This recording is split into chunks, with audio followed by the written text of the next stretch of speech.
Brexiteer Syed Kamal claimed Lord David Frost has stunned the EU with his determination to play hardball in trade talks. Academic and research director for think tank IEA, Syed Kamal, has argued the UK's chief Brexit negotiator Lord David Frost has put the UK in a strong position in the trade talks with the EU. During an interview with Express.co.uk, Mr. Kamal said Lord Frost had learnt from how the EU behaved in trade negotiations. He insisted Lord Frost has played hardball with the EU up front with the goal of compromising at the end if necessary.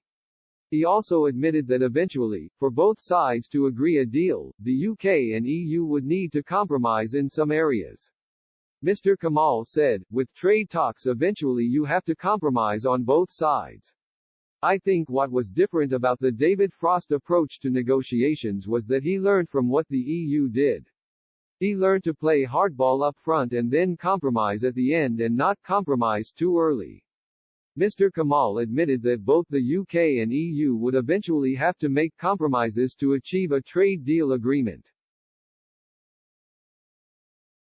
He continued, both sides will have to make compromises and I think they both know it deep down.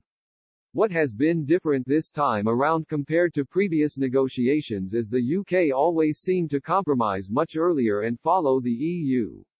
This time the UK has played hardball but both sides know they will have to make compromises.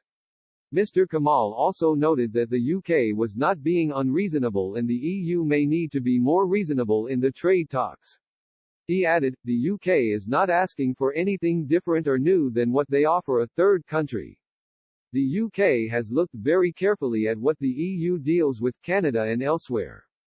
The UK has pointed specifically to these countries and gone, we would like this type of deal just like you have with Canada, for example. Or they have said we would like this part of a deal that you have with this other third country. I think the UK has overall been better prepared and also prepared to play hardball with the EU. The last round of trade talks is currently underway with both the EU and UK claiming significant details must be addressed before a trade deal can be agreed.